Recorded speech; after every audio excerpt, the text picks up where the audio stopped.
नमस्कार दोस्तों। कहानी शुरू करने से पहले मैं आपको ये बताना चाहती हूँ कि अगर आप मोरल एंड मोटिवेशन कहानी सुनना पसंद करते हैं तो आप मेरे दूसरे चैनल एम्पावर द लाइफ पर आ सकते हैं। आपका वहाँ स्वागत है। द गोल्डन स्टोरीज में आपका स्वागत है। आइए सुनते हैं शरत चंद्र चट्टोपाध्याय की लिखी कहानी अभागी का स्वर्ग। 7 दिनों तक ज्वरग्रस्त रहने के बाद ठाकुरदास मुखर्जी की वृद्धा पत्नी की मृत्यु हो गई। मुखोपाध्याय महाशय अपने धान के व्यापार से काफी समृद्ध थे। उन्हें 4 पुत्र, 4 पुत्रियां और पुत्र पुत्रियों के भी बच्चे, दामाद, पड़ोसियों का समूह, नौकर चाकर थे। मानो यहाँ कोई उत्सव हो रहा हो। धूमधाम से निकलने वाली शव यात्रा को देखने के लिए गांव वालों की काफी भीड़ इकट्ठी हो गई। लड़कियों ने रोते रोते माता के दोनों पांवों में गहरा आलता और मस्तक पर बहुत सा सिंदूर लगा दिया। बहुओं ने ललाट पर चंदन लगाकर बहुमूल्य वस्त्रों से सांस की दह को ढक दिया और अपने आंचल के कोने से उनकी पदधूलि झाड़ दी। पत्र, पुष्प, गंध, माला और कलरव से मन को यह लगा कि नहीं, कि यहाँ कोई शोक की घटना हुई है। ऐसा लगा जैसे बड़े घर की गृहिणी 50 वर्षों बाद पुनः एक बार नई तरह से अपने पति के घर जा रही हो। शांत मुख से वृद्ध मुखोपाध्याय अपनी चर संगनी को अंतिम विदा देकर छिपे छिपे दोनों आंखों के आंसू पोंछकर शोकार्त कन्या और बहुओं को सांत्वना देने लगे। प्रबल हरिध्वनि राम राम सत्य है से प्रातःकालीन आकाश को गुंजित कर सारा गांव साथ साथ चल दिया। एक दूसरा प्राणी भी थोड़ी दूर से इस दल का साथी बन गया। वह थी कंगाली की माँ। वे अपनी झोपड़ी के आंगन में पैदा हुए बैंगन तोड़कर इस रास्ते से हाट जा रही थी। इस दृश्य को देखकर उसके पग हाट की ओर नहीं बढ़े। उसका हाट जाना रुक गया और उसके आंचल में बैंगन बंधे रह गए। आंखों से आंसू बहाती हुई वे सबसे पीछे शमशान में आ उपस्थित हुई। शमशान गांव के एकांत कोने में गरुड़ नदी के तट पर था। वहां पहले से ही लकड़ियों का ढेर, चंदन के टुकड़े, घी, धूप, धूनी आदि उपकरण एकत्र कर दिए गए थे। कंगाली की मां को निकट जाने का साहस नहीं हुआ। अतः वे एक ऊंचे टीले पर खड़ी होकर शुरू से अंत तक सारी अंत्येष्टि क्रिया को उत्सुक नेत्रों से देखने लगी। चौड़ी और बड़ी चिता पर जब शव रखा गया, उस समय शव के दोनों रंगे हुए पांव देखकर उसके दोनों नेत्र शीतल हो गए। उसकी इच्छा होने लगी कि दौड़कर मृतक के पांवों से एक बूंद आलता लेकर वे अपने मस्तक पर लगा ले। अनेक कंठों की हरी ध्वनि के साथ पुत्रों के हाथों में जब मंत्रपूत अग्नि जलाई गई, उस समय उसके नेत्रों से झरझर पानी बरसने लगा। वे मन ही मन बारंबार कहने लगी, सौभाग्यवती माँ, तुम स्वर्ग जा रही हो। मुझे भी आशीर्वाद देती जाओ कि मैं भी इसी तरह कंगाली के हाथों अग्नि प्राप्त करूं। लड़के के हाथ की अग्नि, ये कोई साधारण बात नहीं। पति, पुत्र, कन्या, नाती, नातिन, दास, दासी, परिजन संपूर्ण गृहस्थी को उज्जवल करते हुए यह स्वर्गारोहण देखकर उसकी छाती फूलने लगी। जैसे इस सौभाग्य की वह फिर गणना ही नहीं कर सकी। सद्य प्रज्वलित चिता का अजर्स धुआं नीले रंग की छाया फेंकता हुआ घूम घूम कर आकाश में उठ रहा था। कंगाली की मां को उसके बीच एक छोटे से रथ की आकृति जैसे स्पष्ट दिखाई दे गई। उस रथ के चारों ओर कितने ही चित्र अंकित थे। उसके शिखर पर बहुत से लता पत्र जड़े हुए थे। भीतर जैसे कोई बैठा हुआ था। उसका मुंह पहचान में नहीं आता, परंतु उसकी मांग में सिंदूर की रेखा थी और दोनों पद तल आलता से रंगे हुए थे। ऊपर देखती हुई कंगाली की माँ की दोनों आंखों से आंसुओं की धारा बह रही थी। इसी बीच एक 15-16 वर्ष की उम्र के बालक ने उसके आंचल को खींचते हुए कहा, तू यहाँ आकर खड़ी है माँ, भात नहीं रांधेगी? चौंकते हुए पीछे मुड़कर माँ ने कहा, रांधूंगी रे। अचानक ऊपर की ओर अंगुली उठाकर व्यग्र स्वर में कहा, देख देख बेटा, ब्राह्मणी माँ उस रथ पर चढ़कर स्वर्ग जा रही है। लड़के ने आश्चर्य से मुंह उठाकर कहा, कहाँ? फिर क्षण भर निरीक्षण करने के बाद बोला, तू पागल हो गई है माँ, वह तो धुआं है। फिर गुस्सा होकर बोला, दोपहर का समय हो गया, मुझे भूख नहीं लगती है क्या? पर माँ की आंखों में आंसू देखकर बोला, ब्राह्मणों की बहू मर गई है तो तू क्यों रो रही है माँ? कंगाली की माँ को अब होश आया। दूसरे के लिए शमशान में खड़े होकर इस प्रकार आंसू बहाने पर वह मन ही मन लज्जित हो उठी। यही नहीं, बालक के अकल्याण की आशंका से तुरंत ही आंखें पोंछकर तनिक सावधान संयत स्वर में बोली, रोऊंगी किसके लिए रे? आंखों में धुआं लग गया, यही तो। हाँ, धुआं तो लग ही गया था, तू रो रही थी? माँ ने और प्रतिवाद नहीं किया। लड़के का हाथ पकड़कर घाट पर पहुंची, स्वयं भी स्नान किया और कंगाली को भी स्नान कराकर घर लौट आई। शमशान पर होने वाले संस्कार के अंतिम भाग को देखना उसके भाग्य में नहीं बदा था। संतान के नामकरण के समय माता पिता की मूर्खता पर विधाता अंतरिक्ष में बैठे हुए अधिकतर केवल हंसकर ही संतुष्ट नहीं हो जाते, तीव्र प्रतिवाद भी करते हैं। इसी से उनका संपूर्ण जीवन उनके स्वयं के नामों को ही मरण पर्यंत चिढ़ाता रहता है। कंगाली की माँ के जीवन का इतिहास छोटा सा है, परंतु उस छोटे से कंगाली जीवन ने विधाता के इस परिहास से छुटकारा पा लिया है। उसके जन्म के बाद ही उसकी माँ मर गई। पिता ने क्रुद्ध होकर उसका नाम रखा अभागी। माँ थी नहीं। पिता नदी में मछली पकड़ते घूमता रहता था। वह न दिन देखता था न रात। फिर न जाने किस प्रकार छोटी सी अभागी एक दिन कंगाली की माँ बनने के लिए बची रही। यह एक आश्चर्य की बात है। जिसके साथ विवाह हुआ उसका नाम था रसिक बाघ। कुछ दिन बाद ही वह अभागी को छोड़कर दूसरे गांव में चला गया। अभागी अपने भाग्य एवं उस शिशुपुत्र कंगाली को लेकर गांव में ही पड़ी रही। उसका वही कंगाली आज बड़ा होकर 15 वर्ष में पदार्पण कर रहा है। फिलहाल उसने वैद्य का नाम सीखना आरंभ किया है।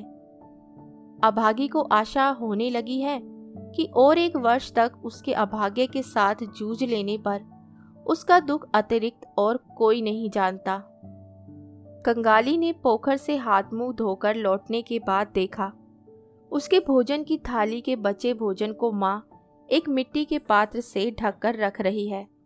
आश्चर्यचकित होकर उसने पूछा, तुमने नहीं खाया माँ? बहुत देर हो गई।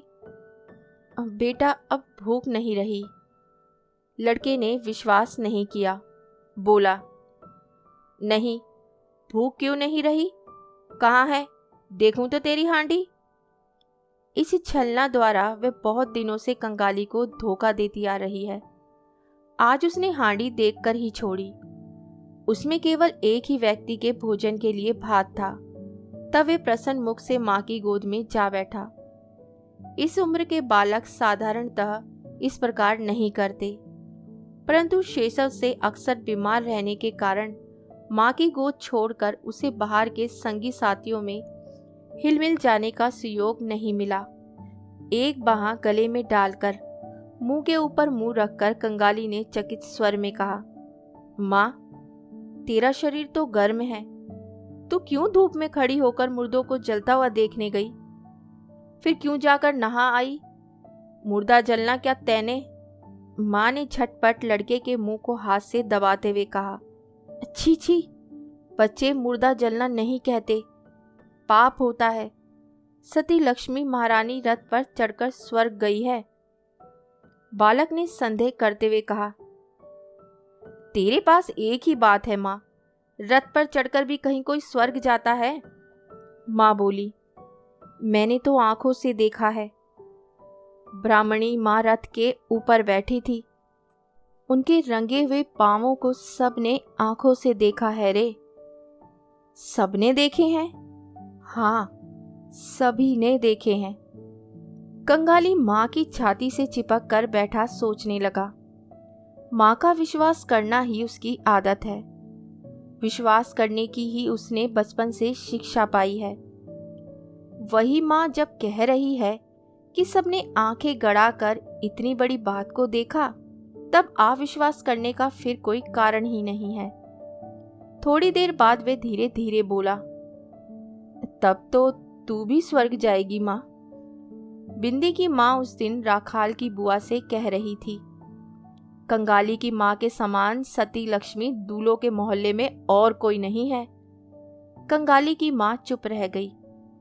कंगाली उसी प्रकार धीरे धीरे कहने लगा, पिता ने जब तुझे छोड़ दिया तब कितने दुख और कष्ट तुझे झेलने पड़े, फिर भी एक दिन के लिए भी पिता पर तेरा क्रोध नहीं देखा गया। तुझे आशा थी कि कंगाली के बचने पर तेरा दुख दूर हो जाएगा। हाँ माँ, तेरे ना बचने पर मैं कहाँ बचता।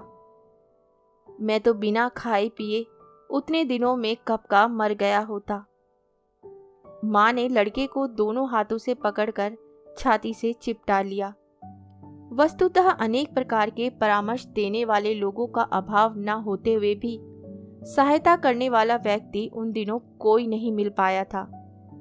यही नहीं, और भी बहुत उपद्रव उसके साथ किया गया था। उन बातों को स्मरण कर अभागी की आंखों से पानी बहने लगा। लड़का अपने हाथ से इन्हें पोंछता हुआ बोला, काथरी बिछा दूं माँ, सोएगी? माँ चुप रही। कंगाली ने चटाई बिछाई, काथरी बिछाई, माचे के ऊपर से तकिया उठाकर रख दिया, फिर उसे बिछाने की ओर खींचकर ले जाने लगा तो माँ बोली, कंगाली, आज तुझे काम पर जाने की जरूरत नहीं। कामकाज ना करने का प्रस्ताव कंगाली को बहुत अच्छा लगा, परंतु बोला, जलपान के 2 पैसे फिर वह नहीं देगा माँ? ना दे, आ तुझे एक कथा सुनाऊं। और नहीं लुभाना पड़ा। कंगाली उसी क्षण माँ की छाती से लगकर लेटते हुए बोला, तो अब कह। राजपूत कोतवाल का पुत्र और वह पक्षीराज घोड़ा। अभागी ने राजपुत्र कोतवाल के पुत्र और पक्षीराज घोड़े की बात से कहानी आरंभ की। ये सब उसकी दूसरों से बहुत दिनों की सुनी एवं कितनी ही बार कही हुई कथाएं थी। परंतु कुछ देर बाद ही कहाँ गया उसका राजपुत्र और कहाँ गया उसका कोतवाल का पुत्र। उसने इस प्रकार उपकथा आरंभ की कि जो उसने दूसरे से नहीं सीखी थी, स्वयं की रचना थी।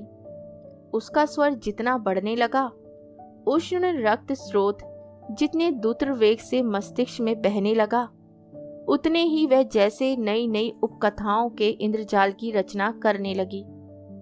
उनका विराम नहीं था, विच्छेद नहीं था। कंगाली की छोटी सी देह बार बार रोमांचित होने लगी। भय, विस्मय और पुलक से वे जोर से माँ के गले को पकड़कर उसकी छाती में जैसे समा जाने की कोशिश करने लगा। बाहर दिन ढल चुका था। सूर्य अस्ताचल को चले गए। संध्या की मलान छाया प्रगाढ़ होती हुई चराचर को व्याप्त हो उठी। परंतु घर के भीतर आज फिर दीपक नहीं जला। गृहस्थी का शेष कर्तव्य पूरा करने के लिए कोई उठा नहीं। निविड़ अंधकार में केवल रुग्ण माता का अबोध गुंजन निस्तब्ध पुत्र के कानों में सुधा वर्षण करता हुआ चलने लगा। वे उसी शमशान और शमशान की कहानी थी। वही रथ, वही दोनों रंगे हुए पांव, वही उसका स्वर्ग जाना। किस प्रकार शोकार्त पति ने अंतिम पद धूलि देकर रोते हुए विदा ली, किस प्रकार हरिध्वनि करते हुए लड़के माता को ढोते हुए ले गए। उसके पश्चात संतान के हाथ की अग्नि। वे अग्नि केवल अग्नि ही नहीं, कंगाली, वे तो साक्षात हरि स्वरूप थी। उसका आकाश तक उठा हुआ धुआं धुआं नहीं था बच्चे, वह तो स्वर्ग का रथ था। कंगाली चरण, मेरे बेटे। क्या माँ? तेरे हाथ की अग्नि यदि पालूं बेटे, तो ब्राह्मणी माँ की भांति मैं भी स्वर्ग जा सकूंगी। कंगाली ने असफुट स्वर में केवल यही कहा। जा, ऐसा नहीं कहते। माँ उस बात को शायद सुन भी नहीं सकी। उष्ण निश्वास छोड़कर कहने लगी, छोटी जात की होने पर भी तब कोई घृणा नहीं कर सकेगा, दुखी होने पर भी कोई रोक कर नहीं रख सकेगा। आह, लड़के के हाथ की अग्नि रथ को तो आना ही पड़ेगा। लड़के ने मुंह ऊपर रख कर पर्राए कंठ से कहा, ऐसा मत कहो माँ, मुझे डर लगता है। माँ ने कहा, और देख कंगाली, तेरे पिता को एक बार पकड़ लाऊंगी, वैसे ही अपने पांव की धूली मस्तक पर देकर वे मुझे विदा करेंगे, वैसे ही पांवों में आलता, माथे पर सिंदूर देकर। परंतु कौन उसे देगा? तू देगा न रे कंगाली, तू मेरा लड़का है, तू ही मेरी लड़की है, तू ही मेरा सर्वस्व है। कहते कहते उसने लड़के को कसकर छाती से चिपटा लिया। अभागी के जीवन नाटक का अंतिम अंक समाप्त हो चला, जिसका विस्तार अधिक नहीं, सामान्य ही है। जान पड़ता है 30 वर्ष ही अब तक पार हुए होंगे या ना हुए होंगे। अंत भी हुआ उसी प्रकार सामान्य भाव से। गांव में कविराज नहीं थे, दूसरे गांव में उनका निवास था। कंगाली जाकर रोया धोया, हाथ पांव जोड़े, अंत में लोटा गिरवी रखकर उन्हें 1 रुपए की प्रणामी दिला दी। उस सब का कितना आयोजन करना पड़ा। खरल, मधु, अदरक का सत्व, तुलसी के पत्तों का रस। कंगाली की माँ ने लड़के से नाराज होकर कहा, क्यों, तू मुझे बिना बताए लोटा गिरवी रखने चला गया बच्चे? हाथ झुकाकर कई गोलियां लेकर उन्हें माथे से लगाकर फेंकते हुए उसने कहा, अच्छी होंगी तो वैसे ही हो जाऊंगी। बागदी दूल्हों के घर में अभी भी कोई औषधि खाने से नहीं बचता। 2-3 दिन इसी प्रकार बीत गए। पड़ोसी खबर पाकर देखने के लिए आए। वे जो घरेलू नुस्खे जानते थे, हिरन के सींग का घिसा हुआ पानी, गिट्टी कोड़ी जलाकर शहद में मिलाकर चटा देना इत्यादि, बिना खर्चे की औषधियों को बता सब अपने काम से चले गए। बालक कंगाली घबरा उठा। माँ ने उसे गोद में खींचते हुए कहा, कविराज की गोलियों में कुछ नहीं होता बेटे, और उन लोगों की औषधियों से क्या काम चलेगा? मैं ऐसे ही अच्छी हो जाऊंगी। कंगाली ने रोते हुए कहा, तुमने गोलियां खाई ही नहीं माँ, चूल्हे में फेंक दी। ऐसे क्या कोई अच्छा होता है? मैं ऐसे ही अच्छी हो जाऊंगी। अच्छा अच्छा, देख, तू थोड़ा सा भात वात बनाकर खा ले, मैं भी देखूंगी। कंगाली पहली बार अनभ्यस्त हाथों से भात रांधने लगा। ना तो वह मांड ही निकाल सका, ना अच्छी तरह पसा ही सका। चूल्हा उससे जलता नहीं, उसमें पानी गिर पड़ने से धुआं होता है। भात पसाए समय चारों ओर गिर पड़ता है। माँ के नेत्र छलछला आए। उसने स्वयं एक बार उठने की चेष्टा की, परंतु माथा सीधा ना कर सकी, खाट पर ही लुढ़क गई। खाना बन जाने पर बालक को पास बुलाकर किस प्रकार क्या करना होता है, इसका विधिवत उपदेश करते समय उसका क्षीण कंठ अवरुद्ध हो गया। आंखों से जल की अविरल धारा बहने लगी। गांव का ईश्वर नाई नाड़ी देखना जानता था। दूसरे दिन सवेरे उसने नाड़ी देखकर उसी के सामने मुंह को गंभीर बना लिया। कंगाली की माँ ने इसका अर्थ समझा, परंतु उसे भय भी नहीं लगा। सब लोगों के चले जाने पर उसने लड़के से कहा, इस बार एक बार उन्हें बुलाकर ला सकता है बेटे? किसे माँ? उन्हीं को रे, उस गांव में जो चले गए हैं। कंगाली ने समझते हुए भी पूछा, पिता को? अभागी चुप रह गई। कंगाली बोला, वे आएंगे क्या माँ? अभागी को स्वयं भी पूरा संदेह था। तो भी धीरे धीरे कहा, जाकर कहना माँ केवल आपके पांवों की धूली चाहती है। वे उसी समय जाने को तैयार हो गया। तब उसका हाथ पकड़कर वह बोली, थोड़ा सा रोना धोना बेटे, कहना माँ जा रही है। कुछ ठहर कर बोली, लौटते समय नाइन भाभी से थोड़ा सा आलता ले आना। मेरा नाम लेते ही वह दे देगी। मुझे बहुत प्यार करती है, प्यार उसे बहुत सी करती हैं। ज्वर होने की अवधि से माँ के मुख से इन कई वस्तुओं की बातें इतनी बार, इतनी प्रकार से सुनी है कि वह वहां से रोता अपनी यात्रा पर चल दिया। दूसरे दिन रसिक दूल्हे समय अनुसार जब आ उपस्थित हुआ, उस समय अभागी को जरा भी होश नहीं था। मुंह पर मृत्यु की छाया पड़ रही थी। आंखों की दृष्टि इस संसार के कार्य को त्याग कर किसी अनजाने देश में चली गई थी। कंगाली ने रो कर कहा, अरे माँ, माँ, पिता आए हैं, पाँव की धूली लोगी ना।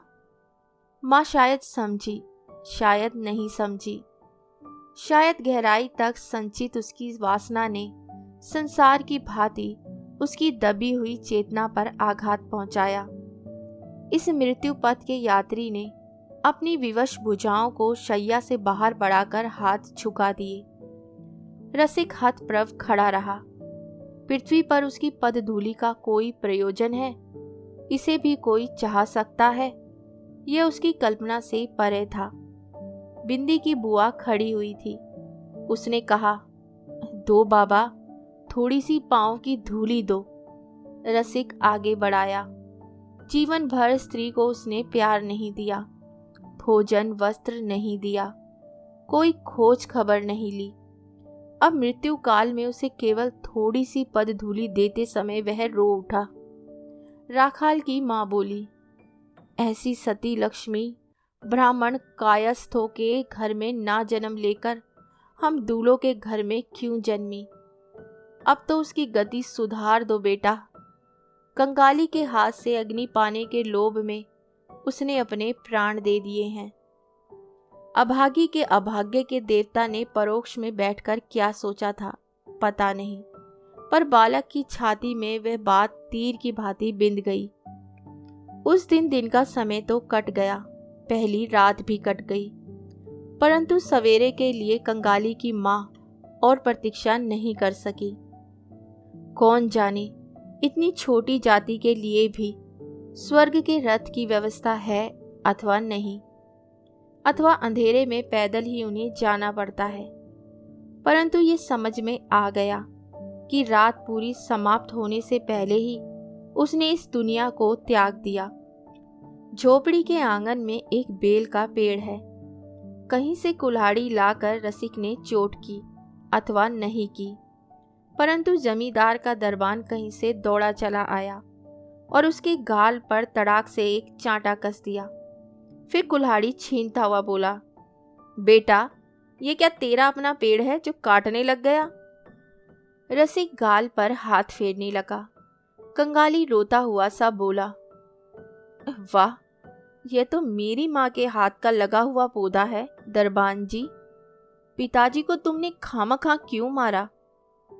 हिंदुस्तानी दरबान तब उसे भी एक गाली देकर मारने चला, परंतु वह अपनी मरी हुई माँ की मृतदेह से स्पर्श किए हुए बैठा था, अतः अशोच के भय से उसके शरीर पर हाथ नहीं मारा। शोरगुल से एक भीड़ जमा हो गई। किसी ने भी इस बात से इनकार नहीं किया कि बिना आज्ञा लिए रसिक का पेड़ काटना ठीक नहीं था। वे सब फिर दरबान जी के हाथ पांव जोड़ने लगे कि कृपा करके उसे हुक्म दे दे। कारण, बीमारी के समय जो कोई देखने को आया था, कंगाली की माँ उसी का हाथ पकड़कर अपनी अंतिम अभिलाषा व्यक्त कर गई थी। दरबान भुलावे में आ जाने वाला पात्र नहीं था। उसने हाथ हिला हिला कर कहा, ये सब चालाकी मेरे सामने नहीं चल सकती। जमींदार स्थानीय व्यक्ति नहीं थे। गूंद में उनकी एक कचहरी है।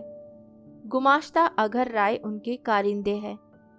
जिस समय सब लोग दरबान से निरर्थक विनय प्रार्थना करने लगे, कंगाली लंबी लंबी सांसें लेकर दौड़ता हुआ एकदम कचहरी वाले मकान में पहुंच गया। उसने लोगों के मुंह से सुना था कि प्यादे लोग घूस लेते हैं। उसे निश्चित रूप से विश्वास हो गया कि इतने बड़े असंगत अत्याचार की बात अगर मालिक को जाकर बता दी जाए तो इसका कोई प्रतिकार हुए बिना नहीं रहेगा। हाय रे अबोध! बंगाल के जमींदारों और उनके कर्मचारियों को वह जानता नहीं था। मात्रहीन बालक शोक तथा उत्तेजना से उद्भ्रांत होकर एकदम ऊपर चढ़ता चला गया।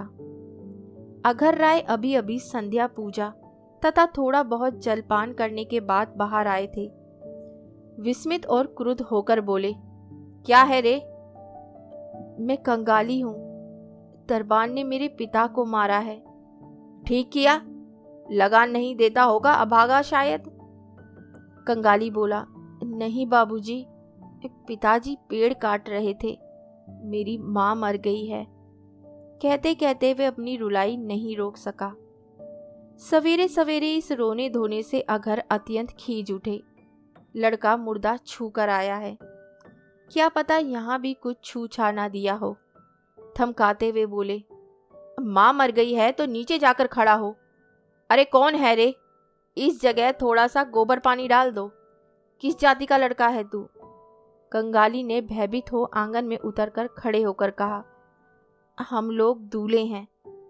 अघर ने कहा, दूल्हे? दूल्हों के मुर्दों के लिए लकड़ी का क्या होगा? सुनो तो। कंगाली बोला, माँ जो मुझे अग्नि देने के लिए कह गई हैं, आप पूछ लीजिए ना बाबूजी। माँ तो सभी से कह गई है। सभी ने इस बात को सुना है। माँ की बात कहते समय उसके प्रत्येक क्षण के अनुरोध उपरोध तुरंत ही याद आ जाने से उसका कंठ मानो रुलाई के कारण फट पड़ना चाहने लगा। अघर ने कहा, माँ को जलाना चाहता है तो पेड़ के दाम 5 रुपए लाओ। ला सकेगा? कंगाली जानता था यह असंभव है। उसका उत्तर यह खरीदने के लिए मूल्य के रूप में उसके भात खाने की पीतल की थाली को बिंदी की बुआ 1 रुपए में गिरवी रखने गई है। इसे वे आंखों से देख आया है। उसने गर्दन को हिलाया, बोला, नहीं। अघर ने मुंह को अत्यंत विकृत बनाते हुए कहा, नहीं तो माँ को ले जाकर नदी के बहाव में बहा दे। किसके पेड़ पर तेरा बाप कुल्हाड़ी चलाने जा रहा है? पाजी अभागा बदमाश। कंगाली बोला, वे हमारे आंगन का पेड़ है बाबूजी। वह तो मेरी माँ के हाथ का बोया हुआ पौधा है। हाथ का बोया हुआ पेड़ है? पांडे, सुअर के गले में धक्का मारकर बाहर निकाल तो। पांडे ने आकर गले में धक्का दिया एवं ऐसी बातें कहीं जिन्हें केवल जमींदार के कर्मचारी कह सकते हैं। कंगाली धूली झाड़कर उठ खड़ा हुआ। उसके बाद धीरे धीरे बाहर निकल गया। क्यों उसने मार खाई? क्या उसका अपराध था? लड़का इसे सोच भी नहीं पाता। गुमाश्ते के निर्विकार हृदय में दाग नहीं पड़ा। पढ़ने पर यह नौकरी उसे नहीं मिलती। कहाँ? परेश, देख तो इस बेटा का लगान बाकी पड़ा है कि नहीं। हो तो इसका जाल वाल जो कुछ हो छीन ले आकर। अब आगा भाग कर जा सकता है। मुखर्जियों के घर श्राद्ध का दिन बीच में केवल 1 दिन बाकी है। समारोह का आयोजन गृहिणी के उपयुक्त होने का प्रयत्न हो रहा है। वृद्ध ठाकुरदास स्वयं ही देख रेख करते हुए घूम रहे हैं। कंगाली ने आकर उनके सामने खड़े होकर कहा, पंडित जी, मेरी माँ मर गई है। तू कौन है? क्या चाहता है तू? मैं कंगाली हूँ। माँ कह गई है उसे अग्नि देने के लिए, तो दे देना। कचहरी की घटना इस बीच सबके मुंह से प्रचारित हो चुकी थी। एक आदमी ने कहा, उसे शायद एक पेड़ चाहिए। ये कहकर उसने घटना को प्रकट कर दिया। मुखोपाध्याय ने विस्मित और विरक्त होकर कहा, सुनो इसकी बातें। हमें ही कितनी लकड़ी की जरूरत है। कल के बाद परसों काम है। जा जा, यहाँ कुछ नहीं होगा। ये कहकर अन्यत्र चल दिए। भट्टाचार्य महाशय समीप में बैठे वे फर्द बना रहे थे। वे बोले, तेरी जाति में कोई कब जलाया जाता है रे? रे जा, मुंह में थोड़ी सी आग रखकर नदी की धार में मिट्टी दे देना। मुखोपाध्याय महाशय का बड़ा लड़का व्यस्त भाव से इस ओर से कहीं को जा रहा था। उसने कान खड़े कर कुछ सुनते हुए कहा, देखते हैं भट्टाचार्य महाशय, ये सब बेटे ब्राह्मण कायस्थ हो जाना चाहते हैं। कहकर काम की जल्दी में और कहीं चला गया। कंगाली ने और प्रार्थना नहीं की। इन 2 घंटों के अनुभव से संसार में वे जैसे एकदम बूढ़ा हो गया था। चुपचाप धीरे धीरे अपनी मरी हुई माँ के पास जा उपस्थित हुआ। नदी की धार के पास गड्ढा खोदकर अभागी को सुला दिया गया। राखाल की माँ ने कंगाली के हाथ में एक पुआल की आटी जलाकर दे दी। उसी हाथ से माँ के मुख को स्पर्श करवाकर हटवा दिया। तदुपरांत सबने मिलकर मिट्टी से ढककर कंगाली की माँ के अंतिम चिन्ह तक को विलुप्त कर दिया। सब अपने कर्मों में व्यस्त हो गए, परंतु उस पुआल की आंटी से जो थोड़ा सा धुआं निकलकर आकाश की ओर उठ रहा था, उसकी ओर आपलक नेत्रों से देखता हुआ कंगाली उधर्व दृष्टि से स्तब्ध खड़ा हुआ था। कहानी सुनने के लिए धन्यवाद। तो इसी के साथ मैं आपसे विदा लेती हूँ और कल फिर मिलती हूँ एक नई कहानी के साथ। तब तक के लिए अलविदा।